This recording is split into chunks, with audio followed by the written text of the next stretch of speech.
Yes. Could you? It is quite paradoxically that within the period in which it is argued that the era of globalization has come to an end, the trend of global inequality has shown a relative decline. Could you explain very briefly the factors that have made possible this reduction?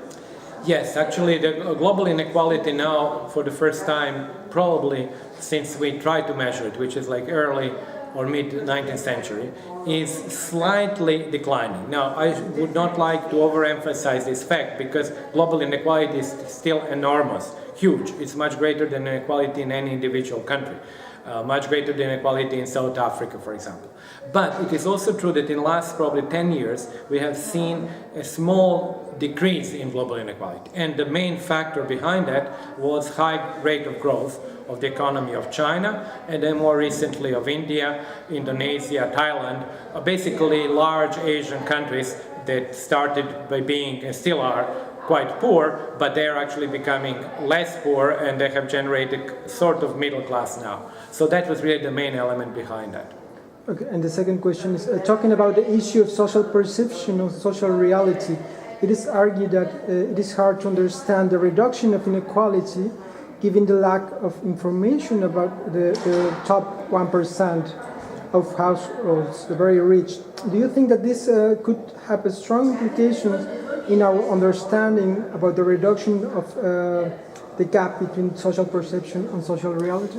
Yeah, I think that there is this emerging gap, and we have some evidence for that because we have obviously real data about income inequality, and we have data about the top 1%. And then we have now with World Value Survey and things like, formerly Latino Barometer or European Barometer now also, we have an idea about perception of inequality.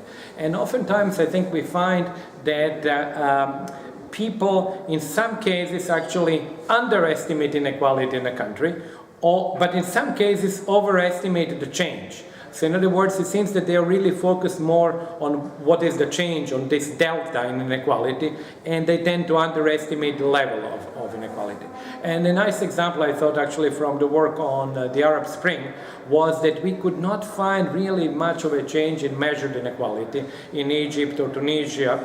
But on the other hand, when people were asked, they were apparently focusing much more on illegality or inequity of some incomes. And then actually they really dramatically increased their perception of inequality. So there is a little bit of a discrepancy between reality and perception.